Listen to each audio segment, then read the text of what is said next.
चलिए आज practice set Bihar SSC का जो इंटर स्तरीय है प्रश्न नंबर जो सेट नंबर है 9 है। और हाँ, मैं बता देना चाहता हूँ कि बहुत लोग कमेंट कर रहे हैं कि बहुत स्लो है ये है, तो जहाँ स्लो लगे आप स्पीड करके देख लेंगे। पहला प्रश्न का जवाब देंगे, निम्नलिखित में से किस खमीर जो है का उपयोग मादक पेय पदार्थों के निर्माण में किया जाता है। ठीक है, निम्नलिखित में से किस खमीर का, ये खमीर में से ये सब नाम है जो कि खमीर का नाम है, कौन सा खमीर है का उपयोग जो मादक पेय पदार्थों के निर्माण में किया जाता है। तो आपके सामने 4 ऑप्शन रहेंगे, आप बताएंगे। तो याद रखिएगा, ये जो है ऑप्शन नंबर ए है, सैक्रोमाइसेंस। ठीक है, क्या है? सैक्रोमाइसेंस और सेरेविजिया, याद रखेंगे, इसका नाम है। और इसका एक और नाम है, इसे हम लोग कहते हैं स्वादिष्ट खमीर। क्या कहते हैं? स्वादिष्ट खमीर। ठीक है, चलिए आगे चलते हैं। दूसरा प्रश्न आपके सामने है, और कई लोग कमेंट कर रहे हैं कि ऐसे प्रश्न आएंगे, तो ऐसे ही प्रश्न आएंगे, याद रखिएगा। मैं सभी प्रकाशन का करवा दूंगा कि आपको दिक्कत ना हो, हार्ड से हार्ड और स्लो से। कृष्ण के जीवन पर आधारित लोक संगीत रंगमंच का एक रूप बताइए। तो आप जानते हैं भगवान कृष्ण का जैसे ही नाम आएगा आप जानते हैं कि आपके सामने रासलीला जरूर दिखता है। तो रासलीला ऑप्शन नंबर बी, इसमें कोई जवाब देने की बात नहीं है। चलिए, ऐसे प्रश्न घुमाते हैं इसलिए पूछ सकता है, इसलिए ध्यान रखिएगा। भारतीय प्रतिभूत, ठीक है, भारतीय प्रतिभूत और विनिमय बोर्ड सेबी की स्थापना वर्ष 1988 में 88 में एक गैर संवैधानिक निकाय के रूप में हुई थी। इसके बाद इसे सर्वाधिक निकाय के रूप में स्थापित किया गया किस वर्ष? ये पूछ रहा है, यहाँ पे किस वर्ष पूछ रहा है। ठीक है, बताइएगा किस वर्ष। तीसरे प्रश्न का जवाब देंगे तो याद रखिएगा ऑप्शन नंबर बी, 1992 में। याद रखिएगा 1992 में, मतलब 1992 में, 92। ठीक है, 92। चौथा प्रश्न है, चौथा प्रश्न का जवाब देंगे, बताइएगा निम्नलिखित में से किस बैंक का विलय इंडियन बैंक में कर दिया गया है। देखिए, विलय पे प्रैक्टिस सेट 8 में भी पूछा था, इसमें भी पूछा। तो बताइएगा निम्नलिखित में से बैंक का विलय इंडियन बैंक में कर दिया गया है। आपके सामने 4 ऑप्शन है, जवाब देंगे। जो कमेंट आपको, जो क्वेश्चन गलत लगे वो कमेंट करेंगे, मैं उसे देख कर कमेंट में बता दूंगा। ठीक है, चलिए याद रखिएगा, ये है आपका इलाहाबाद बैंक। ठीक है, कौन सा है? इलाहाबाद बैंक में है, याद रखेंगे। चलिए, 5वां प्रश्न आपके सामने है, बुरी बूट। ठीक है, बुरी बूट उल्लो। ठीक है, बुरी बूट उल्लो अरुणाचल प्रदेश की, बताइए, जनजाति द्वारा मनाया जाने वाला त्यौहार है। त्यौहार पे मैंने बहुत बड़ा वीडियो बनाया है, करंट और स्टैटिक दोनों में, नहीं तो फिर से मैं बना दूंगा।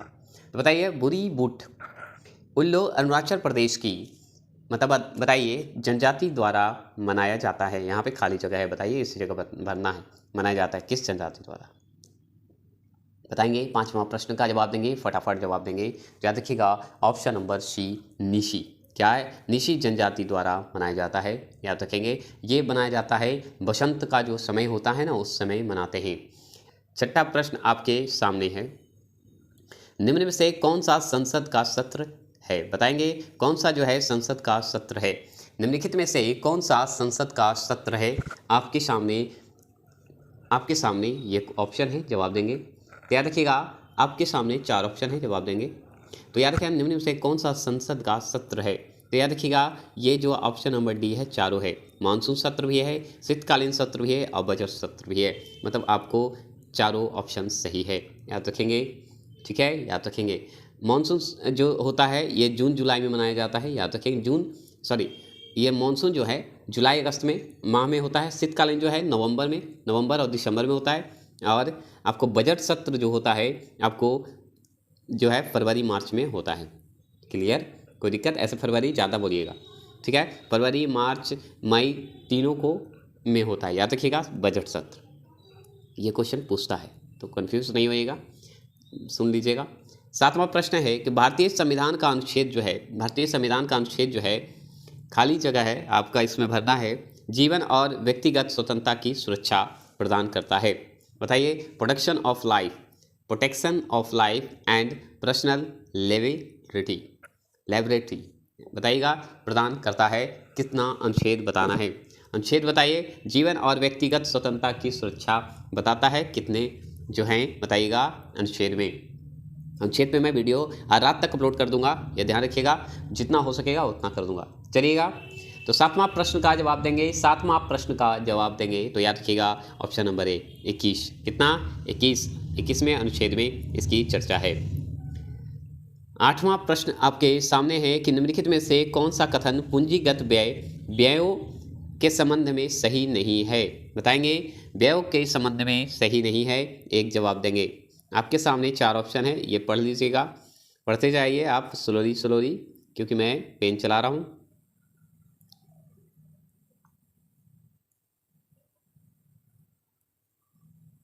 बताइए, नहीं है जवाब देना है, आप पढ़ लिए होंगे, तो चलिए इसका जवाब याद रखिए ऑप्शन नंबर सी। क्या होगा? ऑप्शन नंबर सी, पूंजीगत व्यय को व्यापार तथा लाभ और हानि खाते में स्थानांतरित किया जा सकता है, ये हो ही नहीं सकता है। ठीक है, चलिए आगे चलते हैं।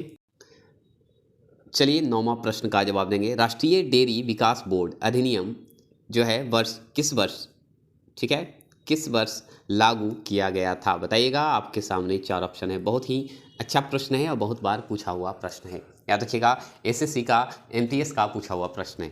ठीक है, राष्ट्रीय डेयरी विकास बोर्ड अधिनियम वर्ष 2000 मतलब कब हुआ था, किस वर्ष लागू हुआ था? बताइएगा, बताइएगा। 2000 तो ऑप्शन में भी नहीं है ना।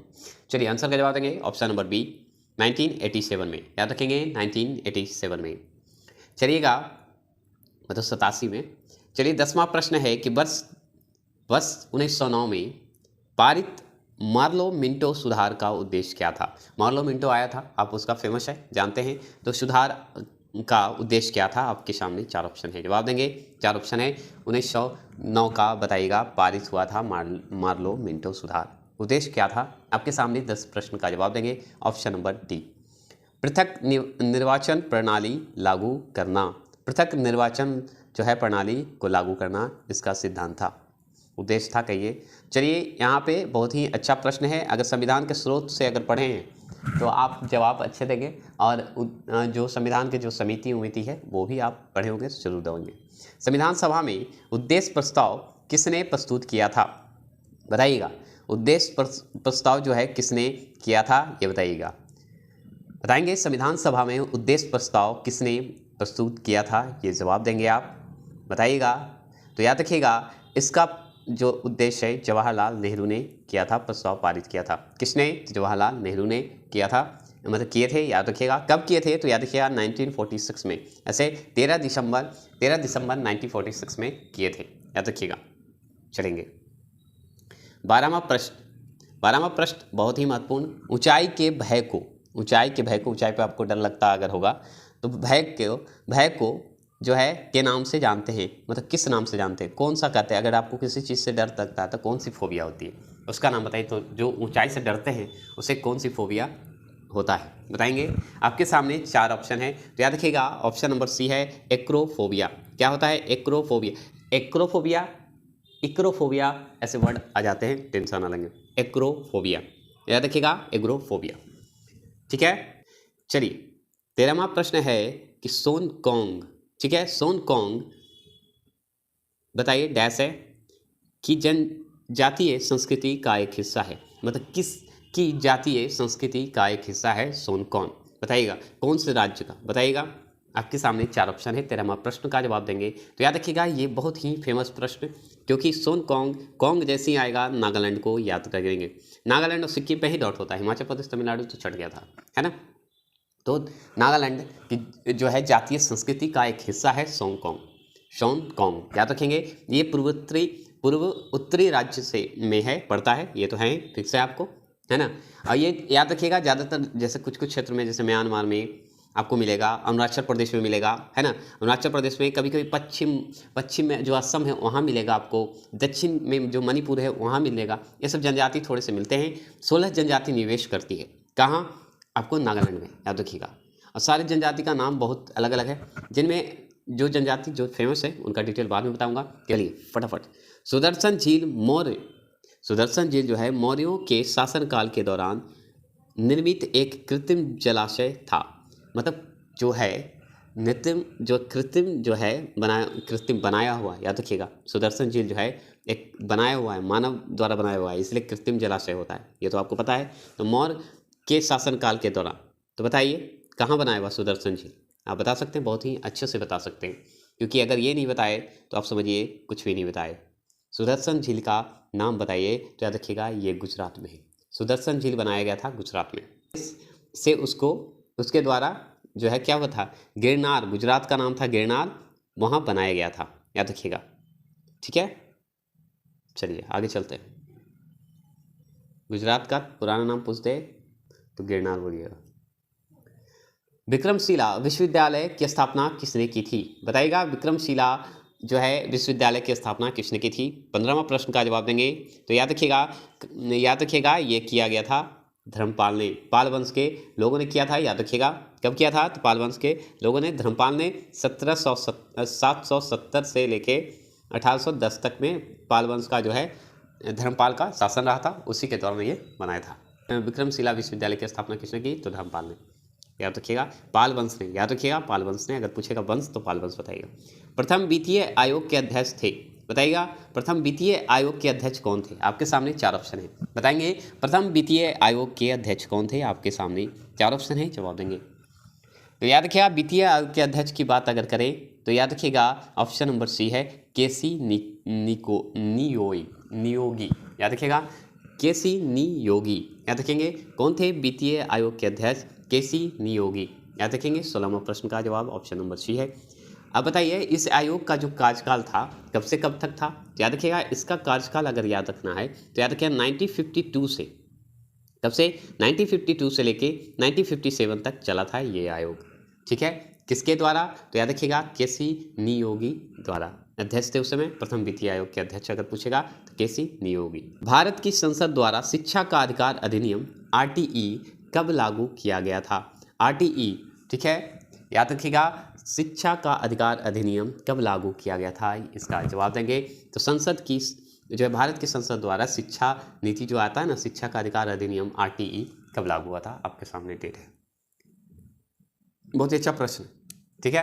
आरटीई तो याद रखिएगा ये हुआ था 4 अगस्त 2009, ठीक है। 4 अगस्त 2009 को याद रखेंगे, 4 अगस्त 2009 को हुआ था। याद रखिएगा एक चीज़ ध्यान रखिएगा, कहीं कहीं 10 देता है, ठीक है। तो लेकिन 10 कब देता है? जब आपका ये अंतिम रूप से, आपका ये अंतिम जब हुआ था ना, तब 1 अप्रैल 2010 को संपूर्ण भारत में लागू हो गया था, ठीक है। लेकिन संसद द्वारा, भारत की संसद द्वारा शिक्षा का अधिकार अधिनियम अगर पूछेगा तो 4 अगस्त 2009 बोलिएगा। अगर संपूर्ण भारतवर्ष में पूछता तब बोलते कि 1 अप्रैल 2010, यहाँ 2 जनवरी था, ऐसे ही गलत हो जाते, ठीक है, समझ गए। जैसे ही 1 अप्रैल होता तो डन कर देते, लेकिन नहीं था, इसलिए ध्यान रखिएगा, ऐसा नहीं कि आप इसे जवाब को गलत समझिएगा, ठीक है। किस राज्य की सरकार ने जून 2021 में रायमोना रिजर्व फॉरेस्ट को राज्य का 6ठा राष्ट्रीय उद्यान घोषित किया? बताएंगे किस राज्य का जो है, कौन से राज्य में है रायमोना रिजर्व फॉरेस्ट जो है वो 6ठा राष्ट्रीय उद्यान घोषित किया गया जून 2021 में? बताएंगे किस राज्य सरकार द्वारा? 18वां प्रश्न का जवाब देंगे। 18वां प्रश्न आपके सामने है, तो याद रखिएगा ऑप्शन नंबर बी असम।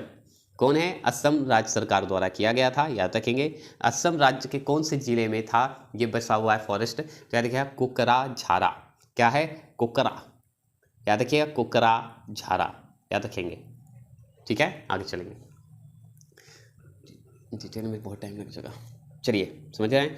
पृथ्वी की सतह पर, ठीक है, ध्यान से रुकिए। पृथ्वी की सतह पर ओजोन की परत लगभग मोटी होती है, कितनी मिमी मोटी होती है? आपके सामने 4 ऑप्शन है। पृथ्वी की सतह जो है, सतह पर ओजोन की परत लगभग कितनी मोटी होती है, ये जवाब देंगे। तो याद रखिएगा 19वां का ऑप्शन नंबर है 3 मिमी, याद रखिएगा 3 मिमी, याद रखेंगे। आपके सामने 4 ऑप्शन है। चलेंगे आगे की ओर। 20वां प्रश्न, 20वां प्रश्न क्या है? 20वां प्रश्न क्या है आपके सामने है? आत्मकथा। देखिए पूछता ही है, मैं जो दे रहा हूँ कंटेंट आपको एक्स्ट्रा वीडियो बना के छोटा छोटा क्लिप वो जरूर देख लें, बड़ा रहे छोटा रहे, और वीकली जो चलता है वो जरूर देख लें, ठीक है। आत्मकथा टूवर्ड फ्रीडम, आत्मकथा में टूवर्ड फ्रीडम द्वारा लिखी गई है, किसके द्वारा लिखी गई है बताइएगा? टूवर्ड फ्रीडम, टूवर्ड फ्रीडम, याद रखेंगे। टूवर्ड फ्रीडम आत्मकथा किसके द्वारा लिखी गई है? 20वां प्रश्न का जवाब देंगे तो याद रखिएगा ये जवाहरलाल नेहरू द्वारा लिखी गई है, ऑप्शन नंबर बी, ठीक है। किनके द्वारा लिखी गई है? तो जवाहरलाल नेहरू द्वारा, जो कि भारत के पहले प्रधानमंत्री पंडित जवाहरलाल नेहरू थे। क्या मैंने सही बोला? अगर नहीं बोला तो कमेंट करेंगे सही मैंने बोला, ठीक है। इनके द्वारा आत्मकथा का नाम क्या है? टुवर्ड फ्रीडम, याद रखेंगे। चलेंगे, प्रकाशित कब हुआ था? 1936 में, याद रखिएगा। चलेंगे आगे। पंडित शिव कुमार शर्मा किस संगीत वाद्य यंत्र से संबंधित है? इस पे आ जाएगा, टेंशन मत लीजिए। बताइए, पंडित शिव कुमार शर्मा किस संगीत वाद्य यंत्र से संबंधित है? आपके सामने 4 ऑप्शन है मेरे दोस्त, आपके सामने 4 ऑप्शन है। चारों ऑप्शन का जवाब देंगे। 21 का आंसर का जवाब देंगे ऑप्शन नंबर ए, संतूर। पंडित शिव कुमार शर्मा की अगर बात करें तो याद रखिएगा, ये जो थे संतूर बजाते थे, याद रखेंगे। 22वां प्रश्न है, 22वां प्रश्न क्या है? 22वां प्रश्न है कि भारतीय संविधान की, ठीक है, एक मिनट, भारतीय संविधान की जो है प्रस्तावना के प्रारंभिक शब्द, ठीक है, भारतीय संविधान की प्रस्तावना के प्रारंभिक शब्द के संविधान से लिए गए हैं। मतलब स्रोत पूछ रहा है कि मतलब भारत का जो संविधान का प्रस्तावना जो है प्रारंभ में, मतलब किस देश से लिया गया है या किस देश का स्रोत है, ये पूछ रहा है। संविधान से लिया गया है, किस देश के संविधान से लिया गया है, ये सवाल है। बताइए, आपके सामने 22वां प्रश्न का जवाब देंगे। आपके सामने 22वां प्रश्न का जवाब देंगे तो याद रखिएगा, ये आपका संयुक्त राज्य अमेरिका, USA, याद रखेंगे। कौन है? संयुक्त राज्य अमेरिका है, याद रखेंगे। संयुक्त राज्य अमेरिका से लिया गया है, याद रखेंगे। याद रखेंगे किससे लिया गया है? संयुक्त राज्य अमेरिका से लिया गया है संविधान का प्रस्तावना, याद रखें। प्रस्तावना जैसे याद करेंगे, अमेरिका को याद करेंगे। चलिएगा, 23वां प्रश्न है, सेरेना विलियम्स ने वर्ष में खाली जगह है में अपना प्रथम ग्रैंड स्लैम जो है एकल किताब जीता था, सॉरी, ठीक है, प्रथम ग्रैंड स्लैम एकल किताब जीता था। बताइएगा सेरेना विलियम्स ने। बताएंगे आपके सामने कब जीते थे सेरेना विलियम्स, बताइएगा। आपके सामने 4 ऑप्शन है। 23वां प्रश्न का जवाब देंगे। 23वां प्रश्न का जवाब देंगे आप, फटाफट जवाब देंगे मेरे दोस्त। तो याद रखिएगा, सेरेना विलियम्स ने 1999 में, मतलब 2000 से एक हो गए, 1999 का चक्कर लग गया इनका, ठीक है। प्रथम ग्रैंड स्लैम एकल किताब जीते थे, याद रखेगा। ये भी स्विट्जरलैंड की, कहाँ, चलिए आगे डिटेल बताने में टाइम बर्बाद नहीं करें। चलिए, 24वां प्रश्न, कौन सा देश 101वें सदस्य के रूप में अंतर्राष्ट्रीय सौर गठबंधन, ठीक है, कौन से देश 101वें सदस्य के रूप में अंतर्राष्ट्रीय सौर गठबंधन ISA में शामिल हो गया? बताइए, ISA में शामिल हो गया, बताएंगे। 24वां प्रश्न का जवाब देंगे। 24वां प्रश्न का जवाब नहीं है तो याद रखिएगा, इसका आंसर आप बताइएगा। तो याद रखिएगा, USA। ये सब काम जो है ना अमेरिका करता है, ठीक है, ये सब काम में तेज है अमेरिका। लड़वाओ फिर मिलाओ, लड़वाओ। चलिए, 25वां प्रश्न, पंजाब सरकार ने किस अंतर्राष्ट्रीय हॉकी स्टेडियम का नाम बदलकर बलवीर सिंह सीनियर के नाम से कर दिया गया? बताइएगा, किन के नाम पर कर दिया गया? कौन से स्टेडियम, हॉकी स्टेडियम को बताइए बदल कर दिया गया? 25 का आंसर का जवाब देंगे। तो आप जानते हैं, आपके सामने वहाँ जो प्रसिद्ध है, आपके सामने मोहाली जो है स्टेडियम है, उसका नाम बदलकर बलवीर सिंह सीनियर के नाम से कर दिया गया, याद रखेंगे। किसके नाम से? बलवीर सिंह सीनियर के नाम से। कब किया? तो 2021 में, याद रखेंगे। इन्हें पद्मश्री से भी सम्मानित किया गया है, याद रखिएगा। चलिए आगे चलेंगे। 26वां प्रश्न आपके सामने है, एनीथिंग बट खामोश किसकी आत्मकथा है? बहुत ही अच्छा बुक लिखा गया है मेरे दोस्त। एनीथिंग बट खामोश जैसे ही आएगा आपको पता है किनका नाम आएगा? शत्रुघ्न सिन्हा जी का खामोश बच्चे। तो खामोश आएगा, एनीथिंग बट खामोश अगर आएगा किसकी आत्मकथा है? तो याद रखिएगा, शत्रुघ्न सिन्हा जी ने। कब लिखा था इसके बारे में तो डिटेल नहीं पता दिया है मेरे दोस्त। चलिए आगे चलते हैं। जैसे ही खामोश आया समझ गया कि शत्रुघ्न जी बोलते हैं, आओ कौन बोलेगा, ऐसे वर्ड तो लिखते नहीं है। निम्न में से कौन सी पुस्तक जो है JK रॉलिंग द्वारा नहीं लिखी गई है? मतलब सब लिखा गया है, एक जो है इसमें 4 ऑप्शन में आपको नहीं लिखी गई है, वो बताना है। तो बताइए कौन सा। अगर चारों याद है तो आप जानते हैं कि एक आप बता दीजिएगा। 27वां प्रश्न का जवाब देंगे। आपके सामने ऑप्शन नंबर क्या है, याद रखिएगा डी जो है पुस्तक जो है नहीं लिखे हैं। याद रखिएगा option number D is wizard of Earthsea, ये नहीं लिखे हैं, सब लिखे हैं फिर fantastic beasts and where to find them, the casual vacancy, the tales of Beedle the bard, ये सब वर्ड लिखा गया है। ठीक है, पुस्तक लिखे हैं, याद रखेंगे। ठीक है, याद रखेंगे। चलेंगे, ये जो थे ना अमेरिकन थे, याद रखिएगा। बहुत ऐसे डिटेल हैं जो कि देना चाहिए, लेकिन मैं अभी से प्रैक्टिस कर पा रहा हूँ। चलिए, कलेश्वरम लिफ्ट सिंचाई परियोजना KLIP जो होता है, कलेश्वरम का शॉर्ट फॉर्म है KLIP लिफ्टिंग सिंचाई परियोजना, राज्य में एक बहुउद्देशीय परियोजना है। किस राज्य में बताइएगा, किस राज्य का बहुउद्देशीय परियोजना है KLIP बताएंगे। 28 का आंसर का जवाब देंगे। तो याद रखिएगा 28 का आंसर का ऑप्शन नंबर ए होगा। कौन, तो याद रखिएगा तेलंगाना। बताइएगा तेलंगाना 29वां राज्य बना है। याद रखेंगे तेलंगाना में ये परियोजना चलती है, याद रखेंगे। ठीक है, कोई दिक्कत नहीं है। 29वां प्रश्न आपके सामने है। 29वां प्रश्न क्या है बताएंगे। महात्मा गांधी ने किस वर्ष अंग्रेजों द्वारा पारित रॉयल एक्ट जो है, रॉयल एक्ट के खिलाफ सत्याग्रह का आह्वान किया था बताएंगे। आहन किया था, आह्वान कहिए, किया था, बताइएगा। आपके सामने 4 ऑप्शन है। कब किया था, वर्ष पूछ रहा है। 29 का आंसर का जवाब देंगे। तो याद रखिएगा 6 अप्रैल 1919 को। जहां 1919 आएगा आंसर मार देंगे सत्याग्रह का, लेकिन कब, तो 6 अप्रैल। ठीक है, 6 अप्रैल को याद रखेंगे, 6 अप्रैल 1919 को। 30वां प्रश्न आपके सामने है कि भारतीय संविधान का जो भाग है आधिकारिक भाषा से संबंधित है। चलिए, 30वां प्रश्न क्या है। 30वां प्रश्न है कि भारतीय संविधान का भाग जो है आधिकारिक भाषा से संबंधित है। कौन से भाग हैं जो कि आधिकारिक भाषा से संबंधित हैं, जिसमें हम लोग का हिंदी एवं देवनागरी की जो हमारा लिपि है वो जुड़ा हुआ है, जो कि 343 अनुच्छेद के तहत भी जोड़ा जाता है। तो भाग अगर पूछते तो याद रखिएगा 17वां भाग, याद रखेंगे। भाग 17 जो है आधिकारिक भाषा से संबंधित है।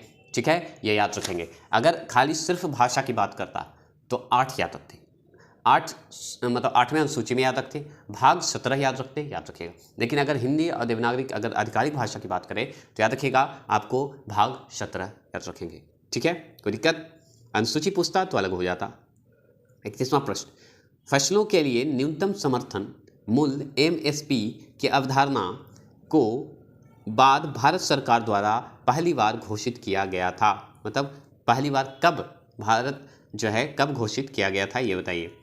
किस क्रांति के बाद, याद रखिएगा किस क्रांति के बाद, ये बताइए। कौन सी क्रांति हुई थी, ये बताइए। तो 31वां प्रश्न का जवाब अगर आपके पास है तो जवाब देंगे। तो याद रखिएगा इसका जवाब आप जानते हैं, ऑप्शन नंबर डी है, हरी क्रांति। कौन सी, हरित क्रांति। नॉर्मल बात है, जैसे ही कृषि से बात होगी तो हरित क्रांति को याद रखेंगे। फसलों से जुड़ा हुआ चीज़ की अगर बात करें तो हरी क्रांति। श्वेत क्रांति को तो पता है ना, लॉजिकल चीज़ है, आप आंसर छाट सकते थे। 25वां प्रश्न है, विश्व पर्यावरण दिवस कब मनाया जाता है। पर्यावरण दिवस की बात अगर करें तो डायरेक्टली आप जानते हैं कि पर्यावरण दिवस हम लोग 5 जून को मनाते हैं। कब मनाते हैं, तो 5 जून को मनाते हैं, ये ध्यान रखेंगे। ठीक है, 33वां प्रश्न क्या है। 33वां प्रश्न आपके सामने बहुत ही महत्वपूर्ण बनता है, याद रखिएगा 5 जून को हम लोग मनाते हैं, याद रखेंगे। ठीक है, 1972 में पहली बार अगर पर्यावरण अगर पूछते तो 1974 में पहली बार विश्व दिवस के रूप में पर्यावरण के रूप में मनाते हैं, याद रखेंगे, विश्व में, याद रखेंगे।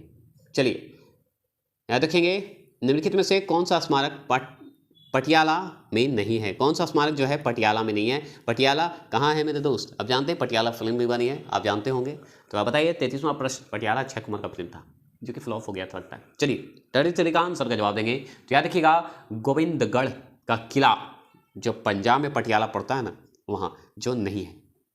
क्या नहीं है, कौन सा स्मारक जो है नहीं है, ये बताना है। तो याद रखिएगा गोविंदगढ़ का किला जो है आपका ये नहीं है, याद रखेंगे, क्योंकि पटियाला है पंजाब में।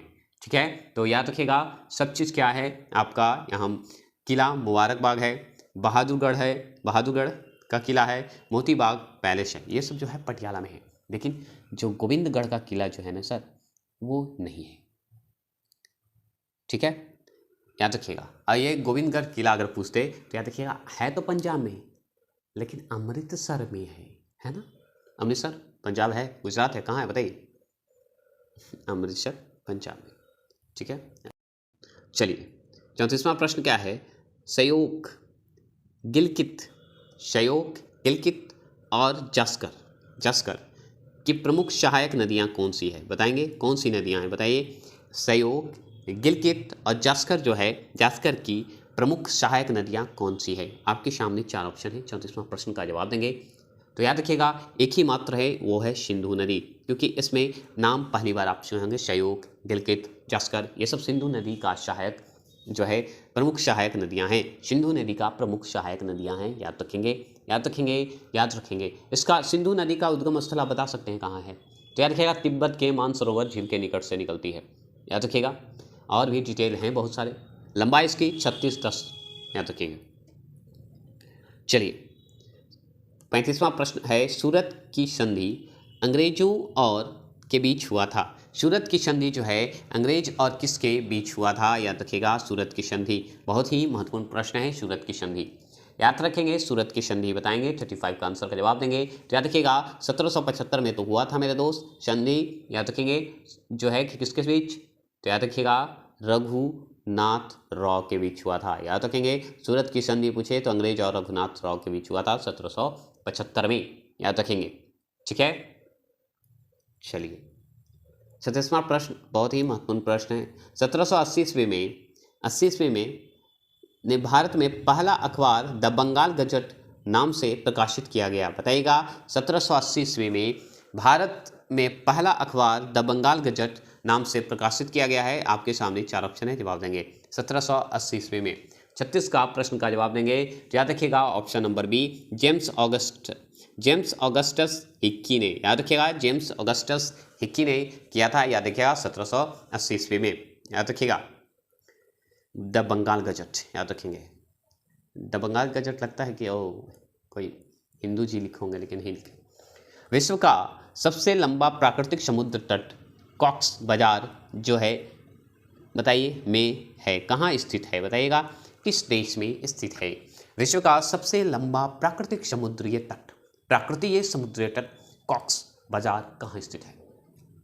37वां प्रश्न का जवाब आपके सामने है, तो याद रखिएगा 150 किमी दक्षिण में स्थित है, याद रखिएगा। ये लेकिन है कहाँ ये बताएंगे, तो ऑप्शन नंबर बी बांग्लादेश में, याद रखेंगे।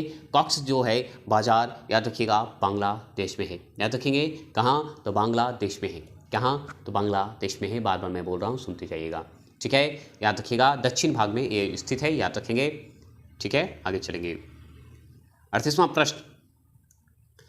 प्रश्न बताएंगे। आसियान का मुख्यालय सचिवालय बताइए जो भी है किस शहर में स्थित है? आसियान का मुख्यालय बताइए कहाँ है? आसियान का मुख्यालय कहाँ है? इस पे मैं वीडियो बना दूंगा, टेंशन ना लेंगे, ये स्ट्रेटेजी के में रहेगा, ठीक है। तो आसियान का मुख्यालय सचिवालय किस शहर में स्थित है बताइएगा। 38वां प्रश्न का जवाब देंगे तो याद रखिएगा। ऐसे इंग्लिश में अगर पूछ दे, इंग्लिश में क्या लिखिएगा? तो ऐसे AS, ठीक है, EAN, ठीक है, आसियान, यही होता है आसियान, ठीक है। तो आसियान का बताइए मुख्यालय अगर पूछ देगा तो कहाँ बताइएगा? तो याद रखिएगा इंडोनेशिया के कहाँ? जकार्ता में। क्या? इंडोनेशिया के जकार्ता में आसियान जो है मुख्यालय इसका इंडोनेशिया के जकार्ता में स्थित है, याद रखेंगे। और ये कब मतलब इसकी स्थापना कब हुआ था? तो स्थापना याद रखिएगा कब हुआ था? तो 8 अगस्त 1967 को, याद रखिएगा 8 अगस्त 1967 को हुआ था, याद रखिएगा। इसके वर्तमान सदस्य कितने हैं? तो 10 सदस्य हैं, याद रखिएगा। वर्तमान कितने सदस्य हैं? 10 सदस्य हैं। ये सब इंपॉर्टेंट था इसलिए मैंने बता दिया। 39वां प्रश्न, एक मादा शेर तथा नर टाइगर के वंशज को कहा जाता है, बताइएगा। एक मादा शेर तथा नर टाइगर के वंशज को क्या कहते हैं बताइएगा। आपके सामने 4 ऑप्शन है। 39वां प्रश्न का जवाब देंगे तो याद रखिएगा एक मादा शेर एक नर टाइगर वंशज को टाइगॉन कहते हैं। क्या कहते हैं? टाइगॉन कहेंगे। Option number B is right, tigon कहते हैं इसका, याद रखिएगा। इसका औसत वजन माना जाता है पता है 1000 पाउंड, याद रखिएगा, ठीक है। चलिएगा 2-2 का खून होगा तो होगा ही बब्बर शेर। चलिए 40वां प्रश्न के बाद आपके सामने बिहार से संबंधित प्रश्न आना शुरू हो जाएंगे। तो बताइएगा वर्ष 1913 में साहित्य के लिए नोबेल पुरस्कार प्राप्त करने वाले पहले गैर यूरोपीय व्यक्ति बने थे। कौन गैर यूरोपीय व्यक्ति हैं जो कि नोबेल पुरस्कार पहली बार पाए थे 1913 में? तो आप जानते हैं इनका नाम 1913 में गीतांजलि के लिए मिला था। वो भी कहाँ? बंगाल के रहने वाले थे रविन्द्रनाथ टैगोर। रविन्द्रनाथ टैगोर को 1913 में वर्ष में साहित्य के लिए नोबेल पुरस्कार मिला था, उस भी गीतांजलि पुस्तक के लिए। याद रखेंगे किसके लिए? तो गीतांजलि पुस्तक के लिए, याद रखेंगे। बहुत ही महत्वपूर्ण प्रश्न बनता है। इसमें 3 क्वेश्चन बना, कैसे आप बताइएगा। 41वां प्रश्न आपके सामने, 6ठी शताब्दी ईस्वी पूर्व विश्व का प्रथम गणतंत्रात्मक व्यवस्था कहाँ थी? बताइएगा, प्रथम गणतंत्रात्मक व्यवस्था कहाँ थी 6ठी शताब्दी ईस्वी पूर्व में? आपके सामने 4 ऑप्शन है। 41वां प्रश्न का जवाब देंगे। अब आ जाइए बिहार से 10 क्वेश्चन, 5 क्वेश्चन जो बनते हैं उससे, तो बताइएगा इसका आंसर का जवाब देंगे। आपके सामने जवाब है, तो याद रखिएगा वैशाली, याद रखिएगा वैशाली, याद रखेंगे वैशाली। 42वां प्रश्न आपके सामने है, फटाफट चलेंगे। बिहार से संबंधित चल रहा है हमेशा 12 बजे, वो याद रखिएगा। प्रथम मुगल शासक कौन था जिसका राज्याभिषेक पटना में हुआ था? बताइएगा कौन सा था जो मुगल शासक जो कि राज्याभिषेक इसका पटना में हुआ था? इसके मैंने एक बार और करवा चुका हूँ, दूसरा करवा रहा हूँ। तो 42 का आंसर याद रखिएगा फर्रुखासियार, याद रखिएगा फर्रुखासियार, याद रखिएगा। ठीक है, आगे चलेंगे। चलिए देखिए, गांधी जी ने चंपारण सत्याग्रह किस वर्ष किया था? बताइएगा चंपारण सत्याग्रह किस वर्ष किया था? आपके सामने 4 ऑप्शन है, जवाब देंगे। गांधी जी ने चंपारण सत्याग्रह किस वर्ष किया था? आपके सामने 4 ऑप्शन है। आप जानते हैं चंपारण सत्याग्रह कहाँ हुआ था? बिहार में। बिहार में तो कब हुआ था? तो याद रखिए, बहुत ही इंपॉर्टेंट है। तो वर्ष कब हुआ था बता सकते हैं? 17 में। कब हुआ था? 17 में। किसके लिए? नील की खेती के लिए हुआ था ना जी। बताइए 43 का आंसर जवाब देंगे फटाफट। ऑप्शन नंबर डी, वर्ष 1917 में। 15 से 17 में कब हुआ? 17 में हुआ था, याद रखिए। 15 में क्या है इंपॉर्टेंट था बताइए तो? गांधी जी कब लौटे थे बताइए तो? बिहार में मानसून प्रत्यावर्तन का महीना माना जाता है। बिहार में मानसून परिवर्तन, ठीक है, प्रत्यावर्तन कर दिया है, प्रत्यावर्तन कहिए या परिवर्तन का महीना माना जाता है, कौन सा होता है? 44वां प्रश्न का जवाब देंगे। याद रखिएगा ऑप्शन नंबर बी, मध्य अक्टूबर के मध्य नवंबर के बीच जो अभी मौसम चल रहा है, ये आपका मौसम परिवर्तन हो चुका है बिहार में। ठीक है, चलिए आगे चलेंगे। आगे 45वां प्रश्न का जवाब देंगे। India state of forest report 2021 के अनुसार बिहार में कुल वन आवरण कितना है? देखिए कहीं कहीं अपडेट अलग अलग देते हैं, आंकड़े अलग अलग हैं, तो ध्यान रखिएगा, आप लोग मिला लीजिएगा। इसके आंकड़े के अनुसार, इस प्रैक्टिस सेट के, अरिहंत का प्रैक्टिस सेट के आंकड़े के अनुसार इसका आंसर है ऑप्शन नंबर बी, 7380 वर्ग किमी। याद रखेंगे 7380 वर्ग किमी। 46वां प्रश्न आपके सामने है कि किस राज्य सरकार ने हाल ही में अपना प्रमुख योजना ग्रामीण मित्र शुरू किया है? बताइएगा ग्रामीण मित्र शुरू किया है। आपके सामने 46 का आंसर का जवाब देंगे। याद रखिएगा ऑप्शन नंबर सी, गोवा जो अपना है वहाँ, तो ग्रामीण मित्र शुरू किया गया है गोवा में। याद रखेंगे, योजना जरूर पूछ रहा है राज्य सरकार द्वारा, मैं करवा दूंगा, टेंशन ना लेंगे, करवा भी रहा हूँ, ऐसा नहीं कि नहीं करवा। निम्नलिखित में से किसने हाल ही में एक ई पोर्टल भारतीय वस्त्र एवं शिल्प कोश ए रिपोजिटर, ठीक है, repository of textile and craft launch किया है? बताइएगा आपके सामने 4 ऑप्शन है। भारतीय वस्त्र एवं शिल्प कोश के लिए जो है एक repository of textile and craft launch किया गया है। बताइएगा 47 का आंसर का जवाब देंगे। याद रखिएगा इसका आंसर ऑप्शन नंबर ए है, प्रधानमंत्री नरेंद्र मोदी। सिर्फ जैसे ही वस्त्र की बात हो नरेंद्र मोदी को याद करेंगे। चलिए 48वां प्रश्न है, किस राज्य में 13वीं हॉकी इंडिया सब जूनियर पुरुष राष्ट्रीय चैंपियनशिप 2023 का खिताब जीता है? बताइएगा किस राज्य ने 13वीं हॉकी इंडियन सब जूनियर पुरुष राष्ट्रीय चैंपियनशिप 2023 का खिताब जीता है? 48 का आंसर का जवाब देंगे ऑप्शन नंबर डी। याद रखिएगा option number D, Uttar Pradesh. याद रखिएगा option number D, Uttar Pradesh. याद रखेंगे 49वां प्रश्न क्या है? 49वां प्रश्न है, आईपीएल 2023 में सबसे अधिक रन बनाकर ऑरेंज कप किस खिलाड़ी ने जीता, मतलब किस खिलाड़ी ने जीती? यह बताइएगा। आपके सामने 4 ऑप्शन है। आईपीएल 2023 में सबसे अधिक रन बनाकर ऑरेंज कप किस खिलाड़ी ने जीता? तो याद रखें 49वां का आंसर का जवाब देंगे ऑप्शन नंबर डी, सुमन गिल। याद रखेंगे ऑप्शन नंबर डी, सुमन गिल। याद रखेंगे 50वां प्रश्न। चलिए जीके का समापन होगा, फिर 25 क्वेश्चन साइंस का चलेगा। सीएनजी से संचालित देश की पहली टॉय ट्रेन का उद्घाटन किस राज्य ने किया? बताइएगा किस राज्य ने किया है। आपके सामने 50वां प्रश्न का ऑप्शन राजस्थान। कौन किया है? राजस्थान, याद रखेंगे। चलिए आगे चलते हैं साइंस पे। का आंसर का जवाब देंगे। 51 क्वेश्चन आपका साइंस शुरू हो गया। खंड बी कहिए, खंड का कहिए, ख कहिए। 51 का है कि यहाँ पे खाली जगह है। किसी हड्डियों में ह्यूमरस, रेडियस, उलना, कार्पेल्स और मेटाकार्पेल्स शामिल हैं। तो बताएंगे आपके सामने 4 ऑप्शन हैं। किसके कारण किसमें शामिल होते हैं? तो याद रखिए ऑप्शन नंबर डी, ऊपरी पैरा या उपांग। ठीक है, ऊपरी पैरा या उपांग कहते हैं, याद रखेंगे। और याद रखिएगा सबसे बड़ी हड्डी फीमर की जांघ की होती है, और देखिएगा सबसे छोटी हड्डी आपकी स्टेपिस कान की होती है। ठीक है, चलेंगे। याद रखिए आप टोटल हड्डियां अगर हाथ और पैर की खाली हड्डी है 118 हड्डियां हैं, याद रखिएगा। चलिएगा, हाथ और पैर की अगर पूछते हैं तो 118 याद रखिएगा। श्वसन क्रिया के दौरान खमीर, ठीक है, गैस उत्पन्न करता है। बताइएगा खमीर गैस उत्पन्न करता है कौन सा? बताइएगा श्वसन क्रिया के दौरान जो है कार्बन डाइऑक्साइड CO2 गैस उत्पन्न करता है, याद रखेंगे। CO2 कार्बन डाइऑक्साइड गैस उत्पन्न करता है। ठीक है, ओके। चलिएगा आगे चलेंगे।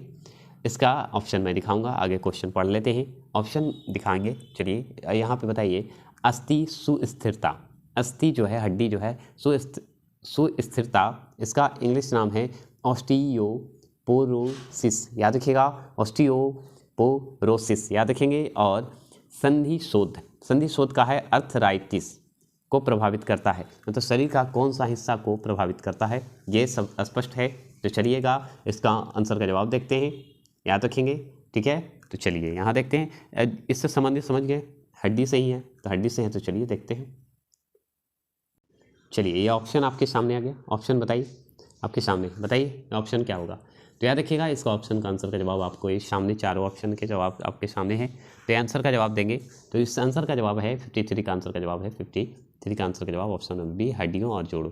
जैसे ही हड्डियों का नाम आया वो आप तो समझ गए होंगे, हड्डी से ही जुड़ा था, जोड़ों से हड्डियों से, याद रखिएगा।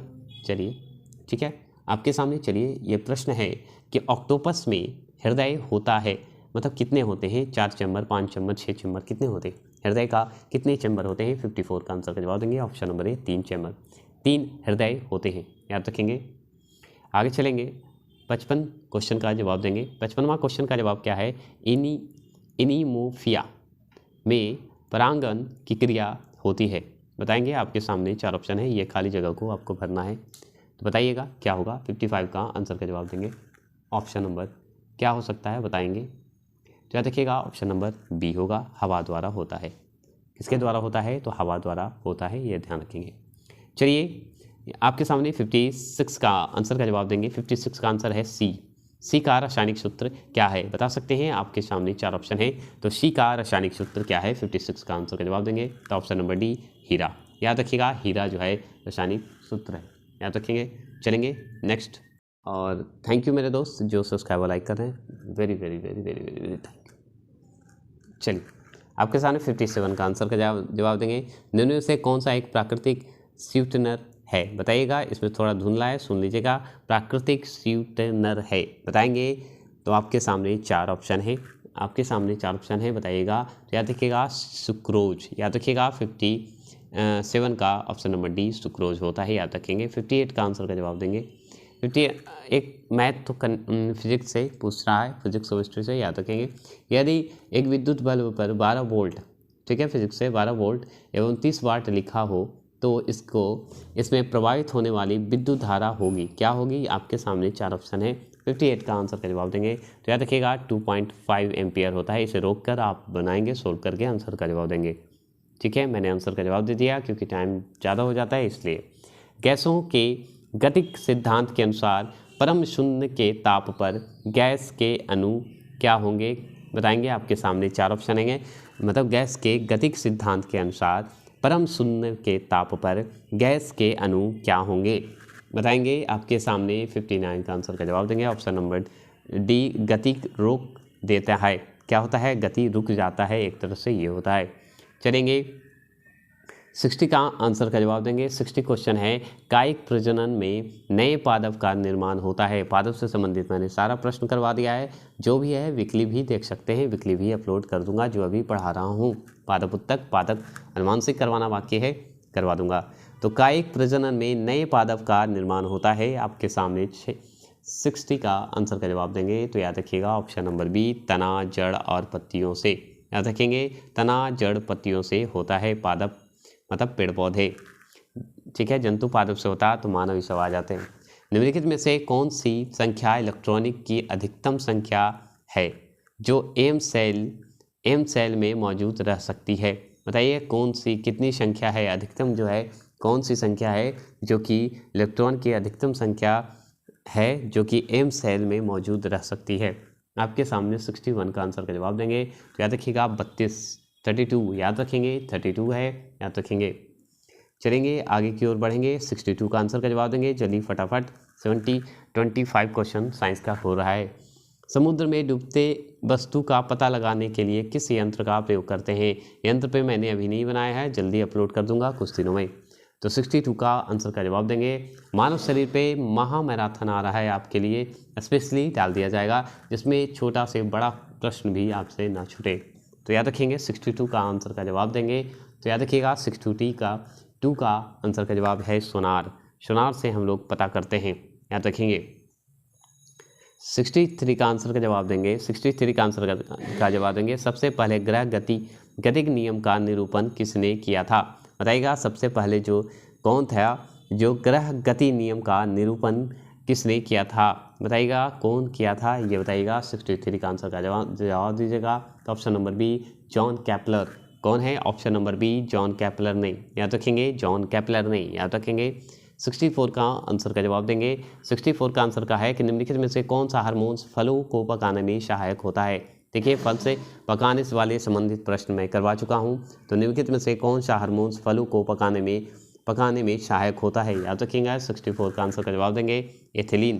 क्या होता है? एथिलीन। ऑप्शन नंबर बी सही है, याद रखेंगे। 65 का आंसर का जवाब देंगे। 65 का आंसर का जवाब क्या है? तो याद रखिएगा, यदि वस्तु का भार 60 यूनिट है तो उस वस्तु का द्रव्यमान होगा, कितना होगा, ये जवाब देंगे। आपके सामने 4 ऑप्शन है। अगर किसी वस्तु का भार अगर 60 न्यूटन है तो उसका वस्तु का द्रव्यमान क्या होगा? 65 का आंसर का जवाब देंगे। ऑप्शन नंबर डी, 6 किग्रा। याद रखेंगे 6 किग्रा। याद रखेंगे 66वां प्रश्न का जवाब देंगे। किन पादपों के बीज मधुमेह में उपयोगी है? बताइएगा। आपके सामने 4 ऑप्शन है। किन पादपों के बीज मधुमेह में उपयोगी है? बताएंगे। आपके सामने 4 ऑप्शन है, याद रखेंगे। ऑप्शन नंबर ए, जामुन। कौन में? मधुमेह में उपयोगी है तो जामुन। बहुत ही, अगर चीनी का बीमारी है तो जामुन का खाइए, बहुत अच्छा फायदा करता है। मतलब चीनी का रोग, मधुमेह रोग जो होता है ना, उसमें जामुन का फल बहुत ही फायदेमंद होता है। आगे चलेंगे। याद रखेंगे निम्नलिखित में से कौन सा स्त्रीलिंग हार्मोन्स है? मतलब महिला का जो होता है उसमें हार्मोन्स है, कौन सा हार्मोन्स होता है ये बताएंगे। 67 का आंसर का जवाब देंगे। तो याद रखिएगा एस्ट्रोजन हार्मोन्स होता है, याद रखेंगे। ऑप्शन नंबर ए होता है एस्ट्रोजन, एंड्रोजन नहीं होता है, याद रखेंगे। आगे चलेंगे। 68 का आंसर का जवाब देंगे। 68 में आंसर का जवाब क्या है कि ट्यूब के भीतर ट्यूब जो रहता है, ट्यूब के भीतर ट्यूब, याद रखेंगे, प्रकार का शरीर संगठन पाया जाता है। कहाँ पाया जाता है बताइएगा, किस में पाया जाता है, कौन सा जो है जंतु है, कौन सा क्या है बताइएगा, ये बताइएगा। 68 का आंसर का जवाब देंगे। तो आपको पता है जोक में, याद रखेंगे ट्यूब के अंदर, ट्यूब के भीतर ट्यूब प्रकार का शरीर संगठन जो है पाया जाता है जोक में, याद रखेंगे। 68 का ऑप्शन नंबर बी याद रखेंगे। ठीक है, किसमें पाया जाता है? जोक, केचुआ, ये सब जितने भी आते हैं ये सब वही होते हैं, याद रखेंगे। 69 का आंसर का जवाब देंगे। जीवीय तथा अजीवीय घटकों के परस्पर संबंध से बना तंत्र कहलाता है। क्या कहलाता है? बना तंत्र। आपके सामने 4 ऑप्शन है। 69 का आंसर का जवाब देंगे। तो याद रखिएगा इसका आंसर का जवाब है आपका, याद रखेंगे, ऑप्शन नंबर सी, परितंत्र एवं प्राकृतिक इकाई। कह सकते हैं परितंत्र एवं परि इकाई, ऑप्शन नंबर सी याद रखेंगे। चलेंगे आगे की ओर। 70 का आंसर का जवाब देंगे। 70 का आंसर है चिकन पॉक्स निम्नलिखित में से किससे होता है? चिकन पॉक्स जो है एक वायरस है, ये तो आपको पता होना चाहिए। वायरस है तो क्या मैं सही बता रहा हूँ? तो यस, ये है विषाणु, वायरस से होता है चिकन पॉक्स, याद रखिएगा। चलेंगे 71 का आंसर का जवाब देंगे, देरी ना करेंगे। 71 का आंसर है बीज किसके बिना अंकुरित हो सकता है?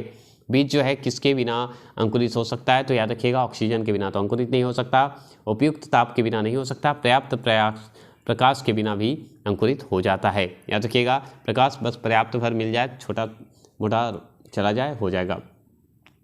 चलेगा 72 का आंसर बताइए। गतिशील वैद्युत आवेश पैदा करते हैं, बताइएगा गतिशील वैद्युत आवेश पैदा करते हैं। 72 का आंसर का जवाब देंगे। तो याद रखिएगा 72 का आंसर का जवाब देंगे। आपके सामने 4, बताइए आपके सामने 4 ऑप्शन है, जवाब देंगे। तो याद रखिएगा 72 का आंसर का जवाब देंगे। ऑप्शन नंबर ए याद रखेंगे, ऑप्शन नंबर ए चुंबकीय क्षेत्र याद रखेंगे, ऑप्शन नंबर ए चुंबकीय क्षेत्र याद रखेंगे। गतिशील वैद्युत आवेश में चुंबकीय क्षेत्र उत्पन्न होते हैं, याद रखेंगे।